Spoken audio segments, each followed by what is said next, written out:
You are listening to the Amoda Maa podcast. In this series, Amoda explores her essential teaching through conversation and excerpts from interviews and events. To find out more about events and to sign up for her newsletter, go to www.amodamaa.com. Please subscribe, comment, and share if this podcast moves you. And if you feel called to donate, please go to the website. Thanks for listening, and we hope you enjoy. So to begin today's session, we will start with a question. The title of your most recent book is called Embodied Enlightenment. Could you please expand upon what Embodied Enlightenment is? Thank you for your question, Sayde. There's a common myth of enlightenment that it's a transcendent state that elevates us above the world. And with that comes an image that we are immune to the human experience, that we no longer feel pain, that we have reached a state of supreme wisdom and supreme knowing and supreme seeing.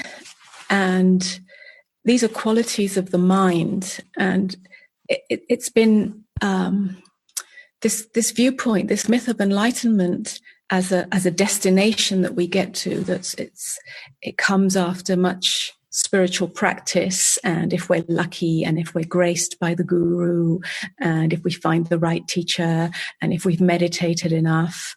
And so it's a very elevated state. And this myth of enlightenment, it's been perpetuated by spiritual traditions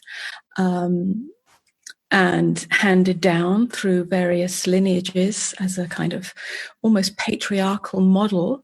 And it's also been it's very common in the modern day spiritual seeker to have this idea of what enlightenment might look like and how to get there and why it takes so long and why I must strive so hard to get there.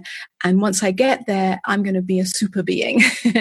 And sometimes this myth or this imagery is not so conscious, but it drives the spiritual search. And I know this because I've spoken with hundreds, if not thousands, of spiritual seekers over the years. And it's just so common, but it's not often seen. And the result is spiritual bypassing, which has now become a very, a pretty common term, at least in spiritual circles, that spiritual bypassing means we're actually out of touch with our humanity. We might have had a profound awakening, a profound recognition of the true nature of our beingness, the true nature of self. And this is clear seeing, and it is a kind of supreme knowing, but it's a mental realization.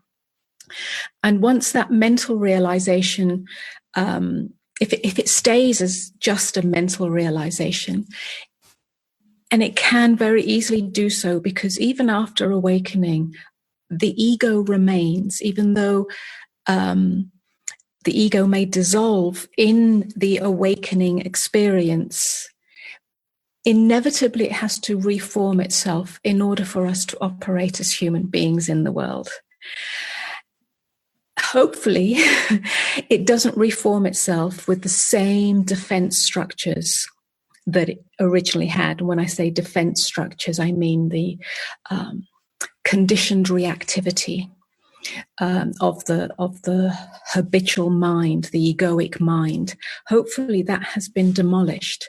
But a looser, lighter ego does reform itself, what I call the I rather than the me.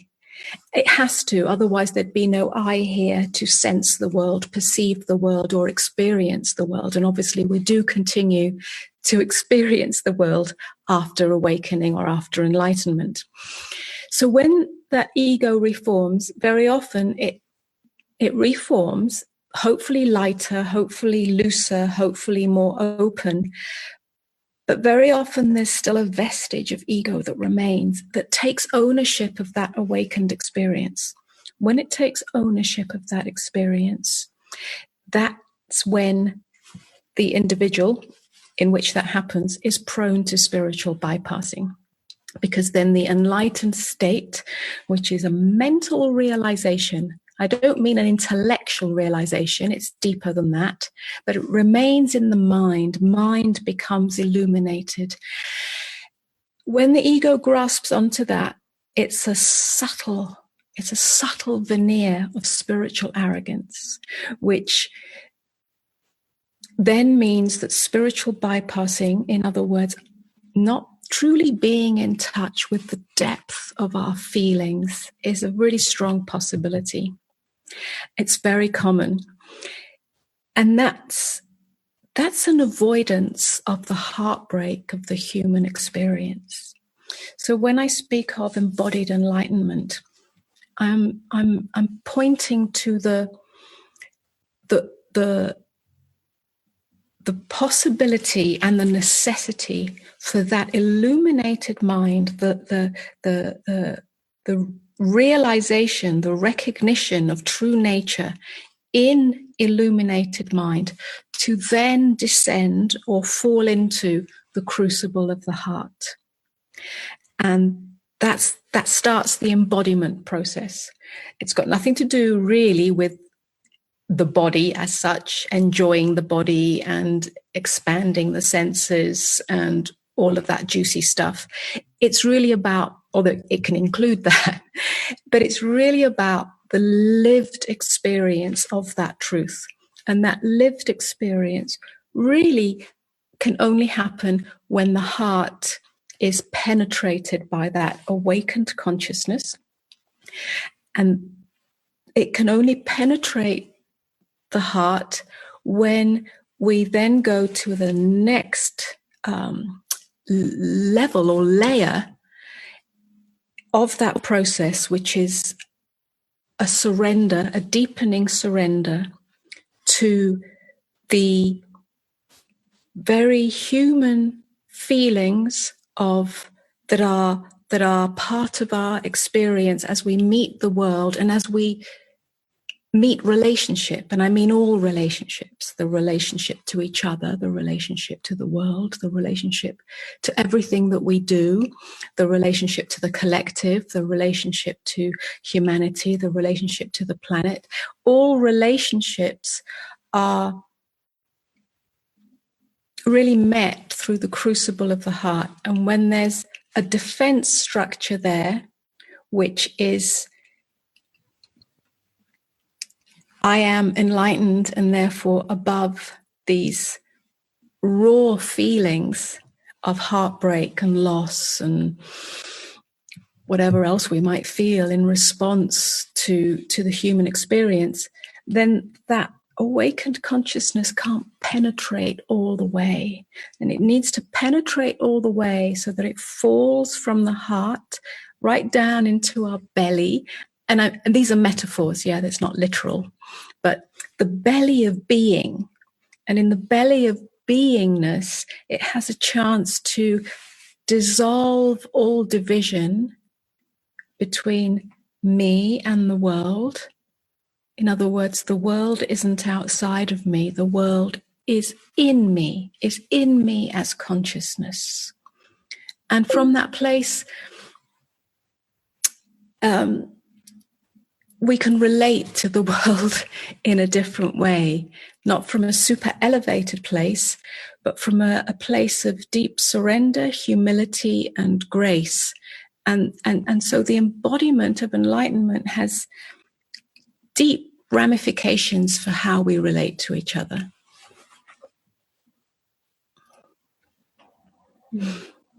I probably could say a lot more, but that's a starting place. That's a starting place. It's, yeah. Okay. And So this is so beautiful. Thank you so much. It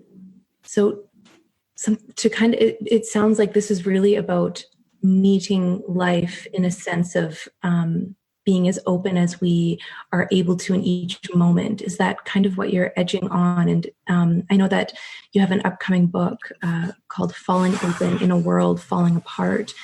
And does this embodied enlightenment kind of lead into this falling open in a world falling apart? Yes, increasingly I speak about openness. This full embodiment of awakening or enlightenment is an openness that isn't to do with our boundaries. Yeah, but very often this gets confused with, well, if I'm open all the time, doesn't that mean I get hurt or abused and so on? I'm not talking about personal boundaries. Of course, we need healthy boundaries on a psychological level, on a human level. Yeah, that's just part of the negotiation of the human experience. But the falling open is the falling open into beingness. When we come to rest or fall into beingness, not just during our meditation practice, but as a lived experience, it feels like a falling open. It feels like a falling open. And I use that really as a metaphor, because what's actually falling is the acquisitive grip of the mind that wants to come to a conclusion about everything. In other words, the narratives are falling. And when we come to a conclusion about our experience, about reality, we're metaphorically operating as the clenched fist. Yeah, it's like the clenched fist of ego has a self-righteousness in it. So it comes to a conclusion about reality. This is my experience, and I'm absolutely sure that this is how it is, or this is how I feel, or this is how I see things. Yeah. And then inevitably it will flip to its opposite. So the egoic world, which is the world of division, is constantly moving between, it's like a pendulum. Yeah. And that pendulum is not only internal, but it's also in our relationships. That's why there are battles in intimate relationship. That's why there are battles between nations, between different cultures and different opinions and so on. When we fall open, it's such a surrender of the acquisitive mind, the narrative mind, the self-righteous mind. And this isn't something that we need to wait for until we're enlightened, although that may happen and that kickstarts the process, but something that we can be willing to see in ourselves in every moment, in every relationship. And if we have the courage and the willingness to see how the clenched fist of the egoic mind creates our own prison, because it creates an enemy out of reality, out of its experience, then there might be a possibility for a surrender. It's a surrender that comes from the depth of our beingness, from our deepest longing to know what peace is, to know what love is, to know what freedom is in our lived experience. And then we start to fall open. And although it feels scary, it's the greatest sanctuary there is. It's our only true sanctuary. It's like a sanctuary and an immunity.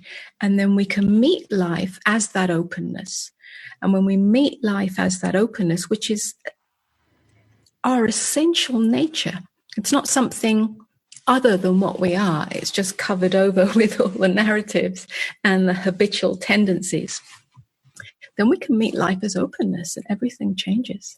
Everything changes, whether there's chaos or whether there's calamity or whether there's uncertainty. When it's met from openness, really that's the end of fear. Mm-hmm. Because in openness, there's no separation between you and what is. Because what is being experienced, it's all experienced in you as consciousness. It's not outside of you. It's not an independent happening or thing outside of you.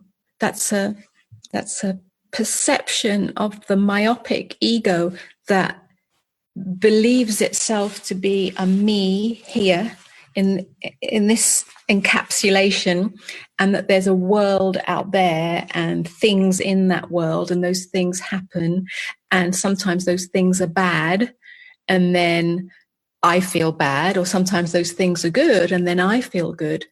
This is the end of that veil of division, and that's radically transformative, because if everything's happening in me as me, then it can't be divided into good or bad. It can be felt, and something, some of what I feel is, it might be painful or it might be difficult, but it's not divided by the mind. It's all a texture of life that's happening in me, as me, through me.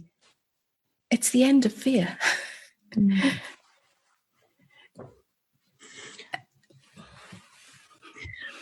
Just a question arising. Would you say that trust is something that leads to openness, or are they sort of synonymous?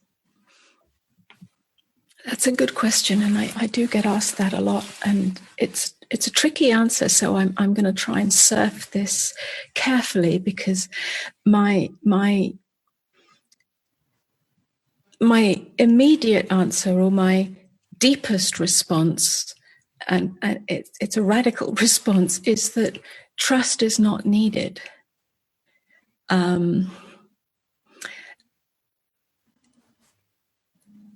Trust is usually created by the mind that wants to know that it's going to land in a safe place. If I open, I need to land in a safe place. And then that means, what is safety? Safety then usually means I'm comfortable. This me that I know myself as is going to be comfortable, is going to be secure, is going to be taken care of somehow. I hope you see where I'm leading with this. As soon as we start to have that need or expectation that I'm going to be taken care of, I'm going to be safe, I'm going to be comfortable, and so on, we've already created an imaginary safety net. What we're really doing is we're begging or bargaining with life, and it could be with God, or it could be with some kind of universal power, universal consciousness. Yeah, we're bargaining with something that we think has more power than me and will take care of me if I open. This bargaining doesn't work. It's a strategy of the mind. So the true answer is no, trust is not needed. But the trust that is available as we perhaps choose, or we don't choose it. We just have to be willing to open, or to meet life as openness. The trust that is available comes through the openness itself.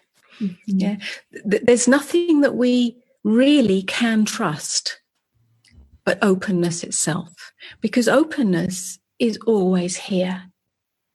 It's always here.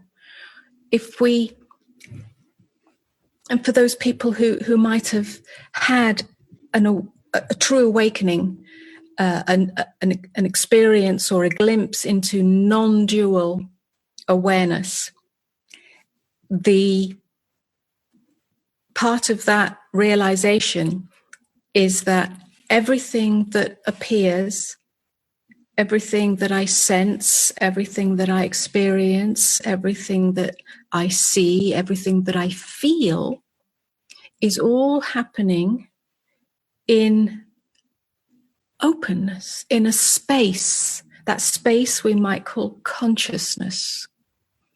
Yeah, where else would it be happening? Yeah, when we really look. Yeah, when we really look, where is everything happening? Where is this hand moving happening? Where is everything that I'm perceiving now happening? It's actually not happening out there. It's happening in consciousness. The I that I am, that is conscious, that is consciousness itself, everything is perceived and experienced in that. And that consciousness is openness, it's space, it's spaciousness. So that's the only trust, true trust there is. We come to trust that. We don't have to have trust in it, but we come to trust it as it reveals itself more and more. It's the one constant. Everything else comes and goes.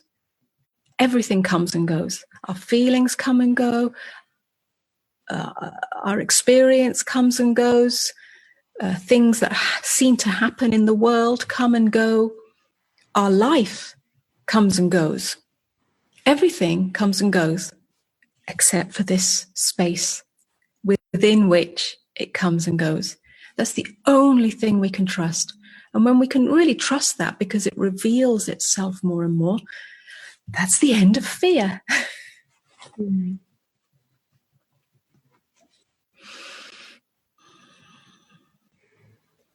Thank you so much. You speak of in your book, Embodied Enlightenment, about self-love and this being the most intimate, I don't have the exact words that you use, but the most intimate relationship that we can have is with this self-love. I would love to hear you speak about that more if you'd like to.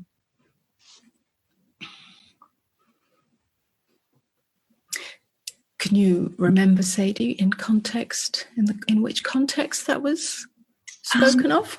It was near the end of Embodied Enlightenment, and it was speaking of the concept of self-love, and so often how people attach self-love to meaning doing things to pamper ourselves or to treat ourselves to something, and that there's something much deeper that we have the opportunity to open to.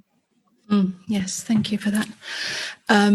Because that phrase self-love does imply, on a surface level, it does imply the being kind to myself and taking care of myself and maybe pampering myself and so on. And all of this is good. Of course, we have to take care of ourselves. Of course, we have to tend to the mind-body vehicle with kindness, of course. But it's not the same as perhaps if I do speak of self-love, it's not the same as what I would call a self-cherishing love, or a self-love that comes from the self-cherishing mind. In other words, again, the acquisitive mind that wants to do anything and believe by doing these things that I'm a good person, that I am loved, that I am special, that I am worthy. Because very often when it comes from the mind that wants to create an identity that I am special and I'm lovable and I'm loved and all of this, because actually there's a wound of unworthiness underneath that hasn't been fully met, then we're creating an identity that can easily be threatened.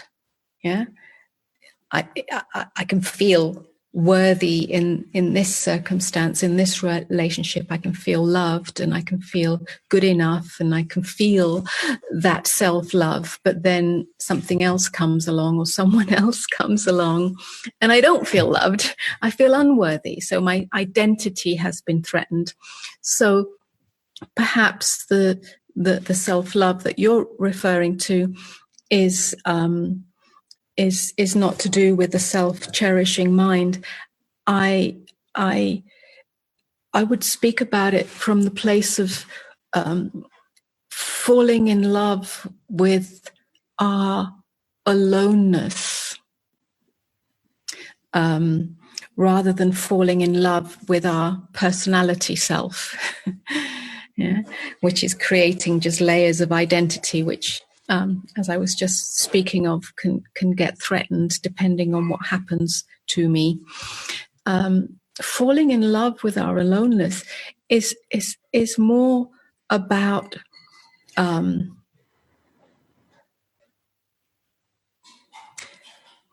falling into the abyss of being that is the true self, not the self with the small s, but the self with the big S. Yeah. Who I really am, not who I really am as a personality. Yeah, that's irrelevant. But who I am in my amness, which is my beingness, in my depth. And that's very often a scary place for many people and even for many spiritual seekers, because it's the end of propping oneself up with various identities of I am good, or I am worthy, or I am lovable, or I am special, or I am, I don't know, whatever I am, successful, or I am, confident, or I am, it's the end of identity.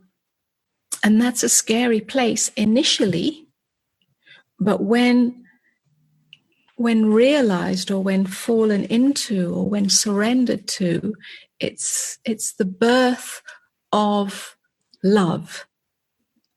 Yeah, the birth of love, not the birth of self-love, although it includes that. It's the birth of love. In other words, the recognition on a deep, energetic, visceral sense that I am love. Yeah, I am love because there isn't anything else. If I am love, I don't need to love myself because I am that love. Yeah. And so that again changes the relationship to the self. It means that I don't have to pretend to be anything. I don't have to try to be anything. I don't have to fix anything about myself. I don't have to perfect myself.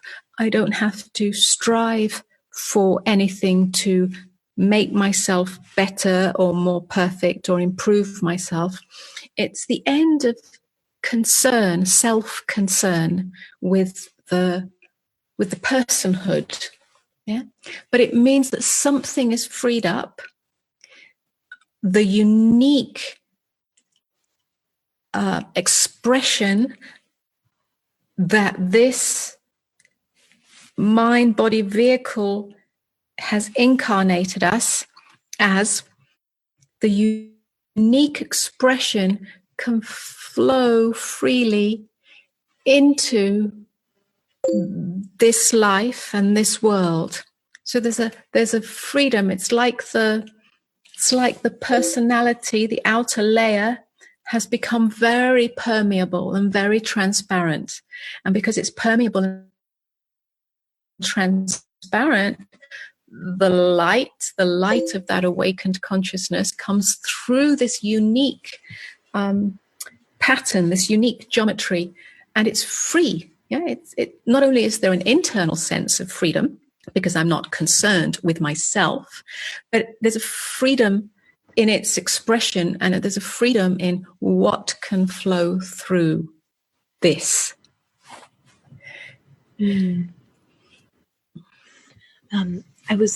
What you were saying about this unique geometry and this consciousness flowing through this unique geometry. I was reading your article the other day about polishing the crystal of our uniqueness.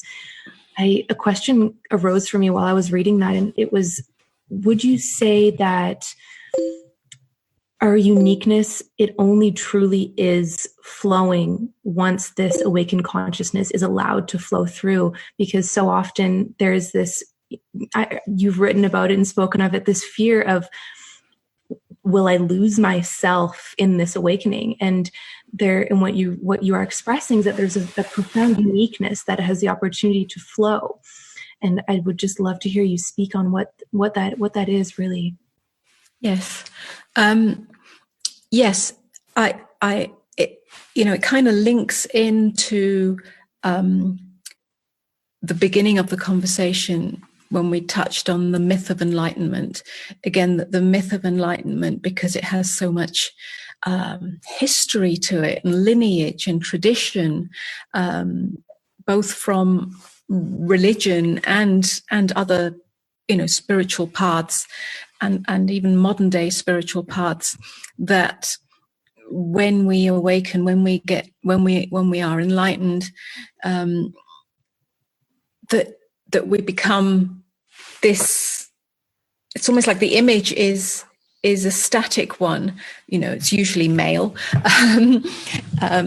but it's kind of aloof and detached and very calm, and so it kind of just gets blanded out, this image of enlightenment. We have the male teacher sitting on a pedestal, and that's why it feels so out of reach. But yes, what we're speaking about here, and what I'm speaking about, and certainly from my own experience, we don't get blanded out. In fact, in some ways, the opposite, to the contrary. We're no longer an automaton, to put it bluntly. When we're subject to conditioning, to the reactions that we've learnt, which are really defense structures from childhood to protect ourselves from being hurt, psychologically, to protect ourselves from feeling unloved, when we've been trained to conform to parental rules, to social rules, to cultural rules, and we haven't actually examined, to gender rules, and we haven't examined whether those identities that are formed in that are really true, or whether they're a prison that's been created. Then we're really acting on automatic. Yeah, there's no freedom in it. We think we're being free. We think we've got free will, but we're subject to the cause and effect of our conditioned responses. What is being spoken of here in awakening, and the full embodiment of that awakening, and the full living of that awakening, which is the same as enlightenment, is that those structures are demolished. They just come tumbling down. But that doesn't make us bland. that doesn't make us this perfect image of the enlightened being. It means that our uniqueness can shine through.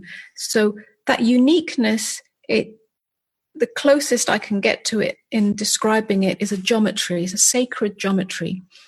We could say it's the moment that your soul incarnates, or the moment that you're born. I'm not sure which and whether they're actually the same. But it's almost like the moment that consciousness comes into form and expresses itself as you in this world. It's a moment in time.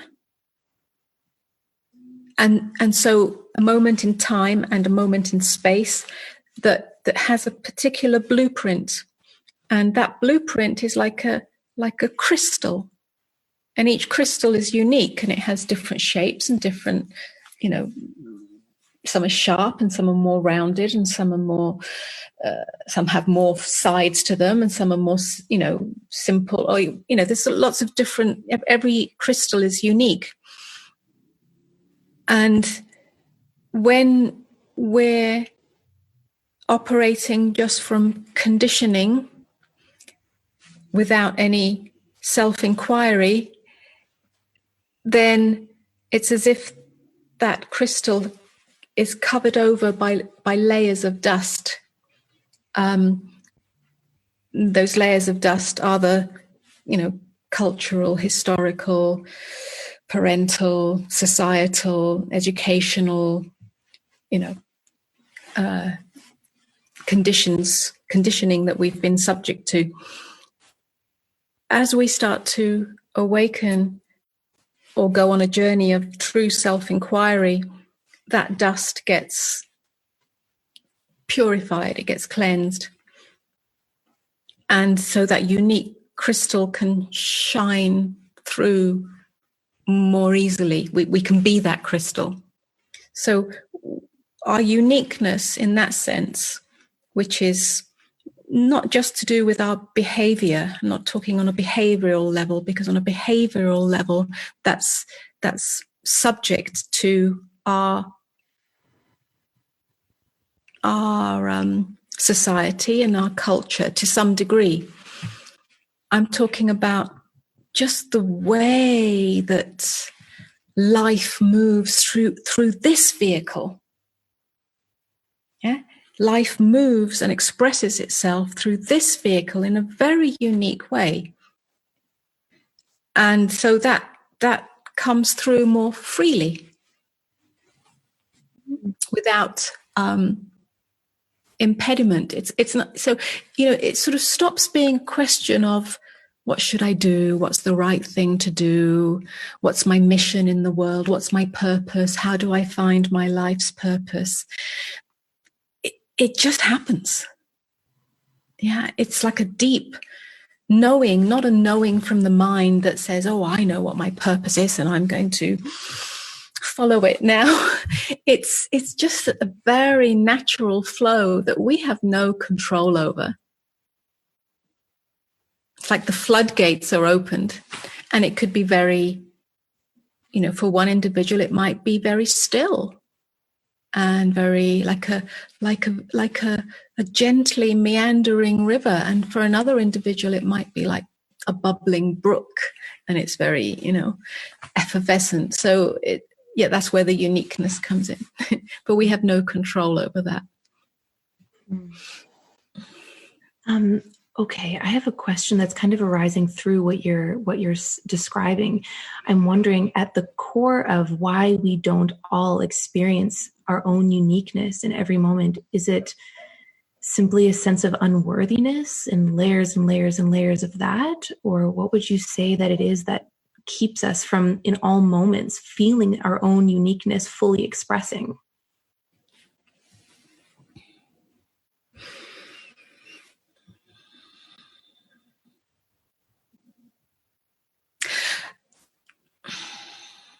That uniqueness is always here. It's like the openness. It's always here. But yes, we're not aware of it. We're not in touch with it. we're not rooted in it. Yeah, because attention or awareness has been taken up by the narratives of the mind that may say, I'm not good enough, I'm not worthy enough, I'm not perfect enough, I'm not special enough. All the narratives that get created by our conditioning.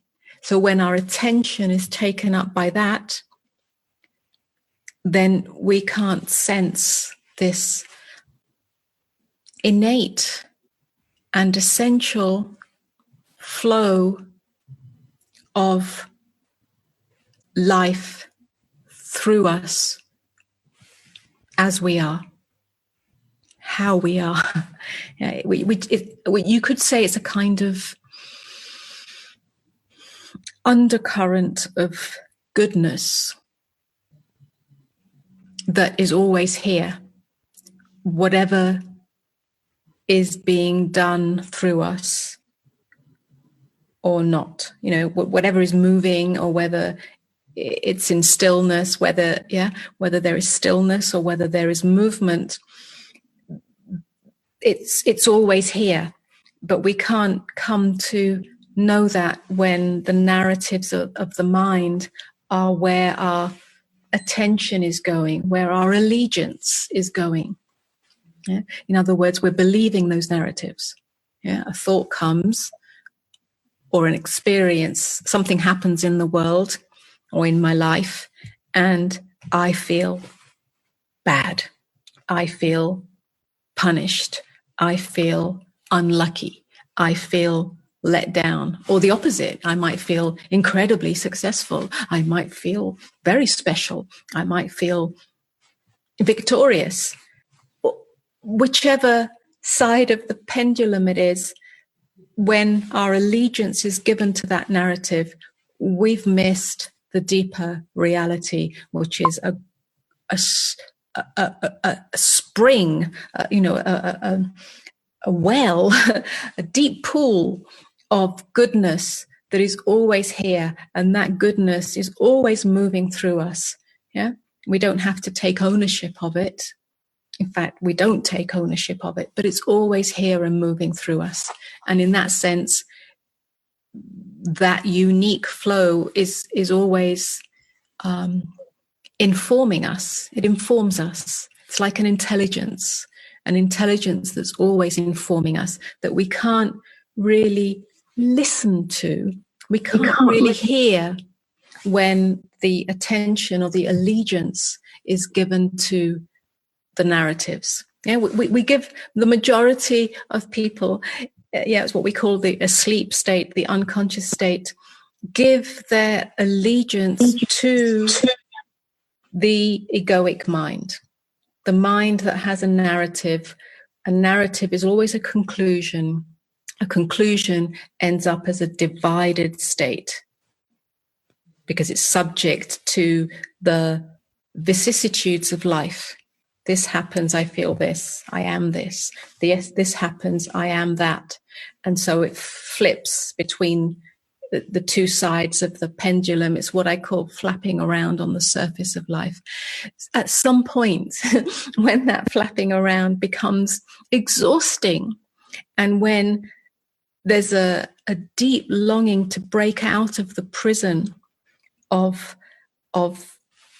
this ego, yes, an egoic consciousness or an egoic unconsciousness, then something shifts. The attention starts to go within, yeah. So a deeper inquiry starts to happen, and that's the path of awakening. That's the beginning of the spiritual journey, if you like. And in the end, even though we call it a spiritual journey, and even though we call it, we talk about spiritual seekers, I very often prefer not to even call it a spiritual journey. It is, but in the end, spiritual and human collapse into one. Yeah, they're not separate things. Okay. one more question, and then there's a couple of questions from the audience. So the last question that's been coming up for me is something else that you mentioned in the book Embodied Enlightenment about the body being a gateway to liberation. I would love to hear what you have to say on that.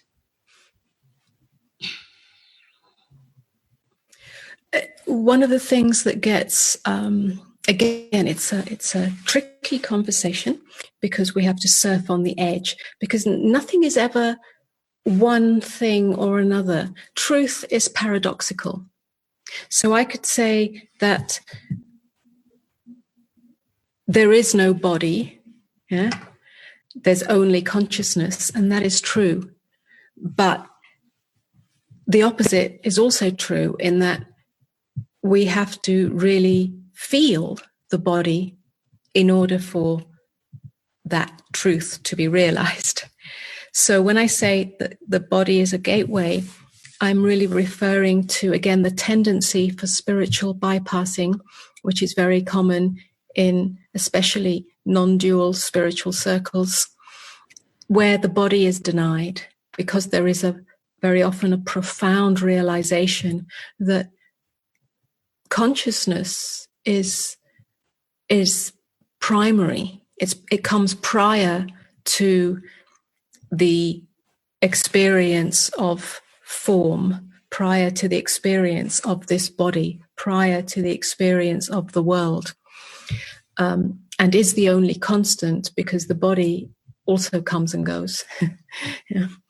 It's born and it dies, or it appears and it disappears, and the identification with the body and the clinging to the body as who I am is another part of that prison that keeps us flapping around on the surface.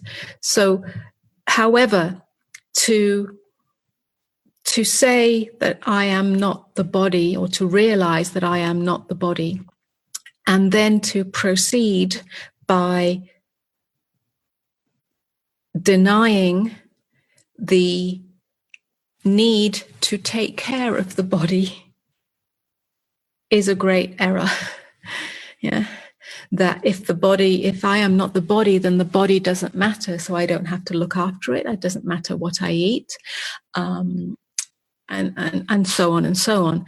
And there's a kind of, again, the myth of spiritual asceticism that does not serve the full embodiment of awakening or enlightenment in this world, in this modern day age. Yeah, we're not.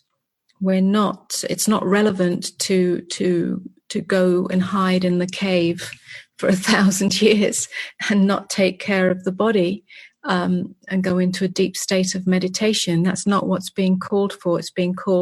We're being called to be in the world, but not of the world. And that means to be in the world and not of the world means that we are not identified with the body. The body is not who I am. Who I am is consciousness. That's the foundation. It's the foundation of waking up out of the dream of form. That's primary. And without that, there can't be any real transformation of consciousness. But once that's been realized, recognized,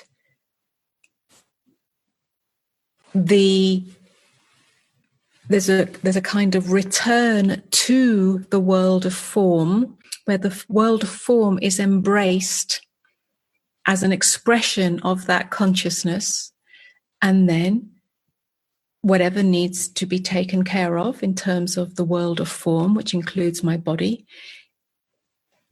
is included.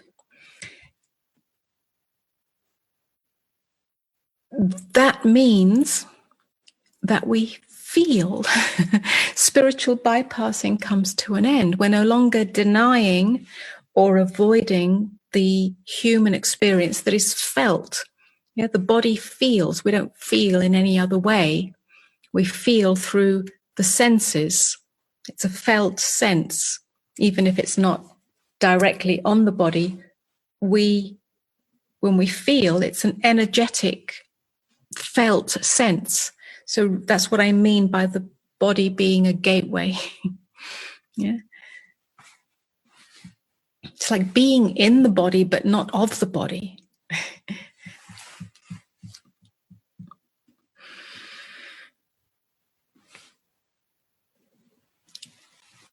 I can't hear you, Sadie. Sorry, there we go. Okay. Yeah, I can hear you. Thank you. So we have just around 20 minutes left. And so I will just take a couple of questions from the comment section. There's a great question here. So Brett is saying, this is so good, but how do I implement it? It's a very good question, Brett. And I don't know if there's a straightforward answer. My whole teaching is about that.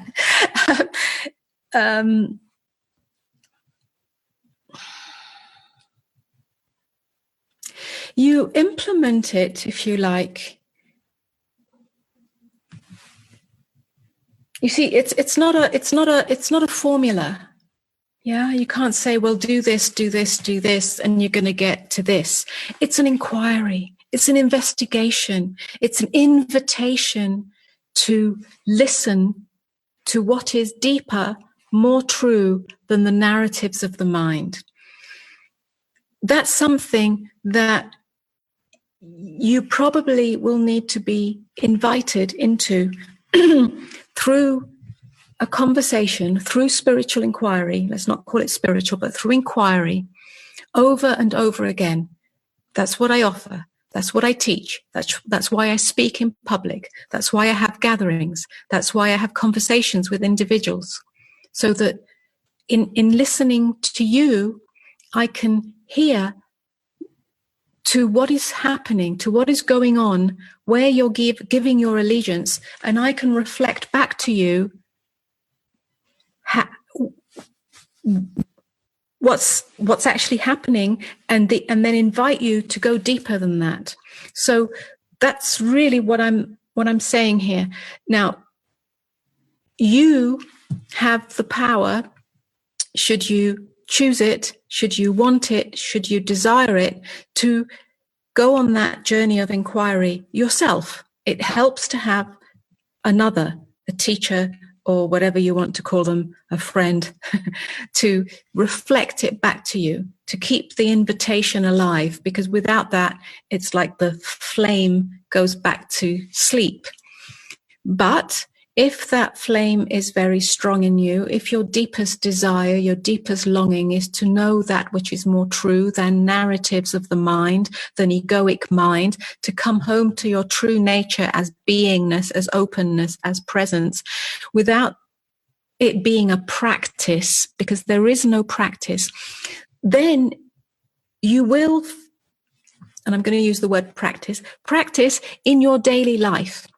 Because every moment offers you that opportunity. Every moment, when you're speaking with your friend, when you're speaking to your family, when you're speaking to your lover, when you're speaking to your dog, when you're relating with your work, when you're sitting at your computer, when you're eating your food, you're really in relationship to your own narratives. Everything that you experience is experienced through the narrative of your mind. If you start to notice that,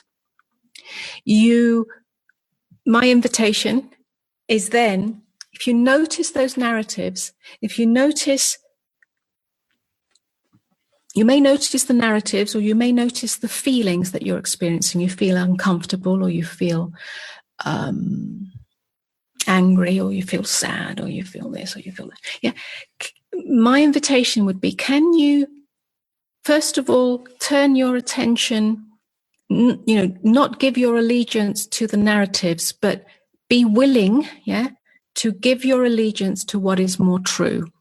That means you feel what you're feeling. But when you feel what you're feeling, the tendency is to interpret that feeling And when I say interpret, I mean the tendency is to interpret that feeling by saying it's good or it's bad. I don't want to feel this. I want to feel something else. I want to get rid of this feeling. It's not good. It means I'm bad. It means I'm whatever it means. Yeah, I need to fix myself. That's interpreting the feeling. So then you interfere with that feeling. In other words, you try to fix it, you try to push it away, you try to suppress it, you try to replace it with another feeling. Interference and interpretation prevent you from knowing the truth and prevent you from knowing the truth of your experience and meeting reality as it is. In a nutshell, that's it. That's the invitation for you to go on that journey of inquiry as a lived experience. Okay, thank you so much. All right. Second question here is from Cheryl. She says, behaviors of the body and mind can be helpful for this world. How do we know if a behavior is of the soul or of the mind?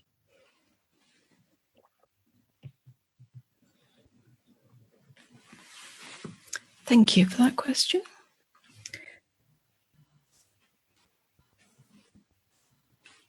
When a behavior, in other words, an action that you take in the world, and I'm hearing in that there's certain actions that are good in the world, kind actions, compassionate actions, generous actions, whatever, helping what needs to be helped and so on, supporting a situation or whatever.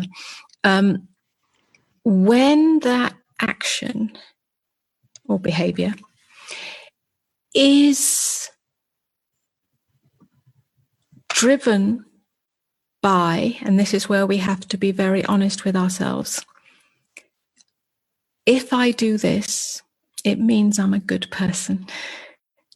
If I do this, it means I'm a loving person. If I do this, it means I'm a spiritual person. If there's an agenda for your action, and we have to be very honest because it gets very subtle. If there's an agenda for your action, if there's a need to or expectation to get something back, to be recognized, to be acknowledged, to be approved of, to be loved back, then it's not really a pure action, a selfless action. That's a possible discernment. A discernment between an action that comes from the mind, which always has an agenda for the outcome because it's trying to uphold an identity of me, or a pure action which has no self in it. It's almost instinctive. It's natural. It just happens. There's no self in it to self-congratulate in any way, and there's no self in it to expect anything in return.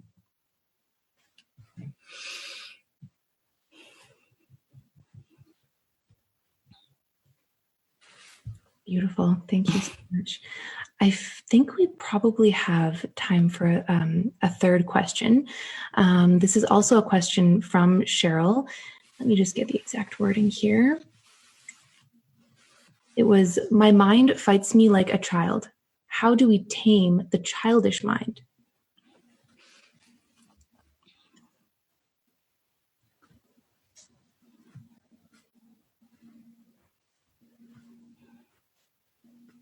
Cheryl, I'm going to bounce back a question. When you say your mind fights you like a child, demanding, is it doing something?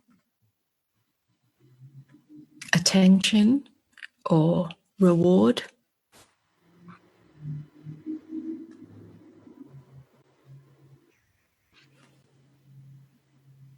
Okay. I'm not sure if she's going to write back right away. Okay. Well, let me try and answer that from that point of view, because that's what I'm hearing in that the mind is like a child. a child that demands attention, that demands some kind of reward, some kind of comfort. Yeah.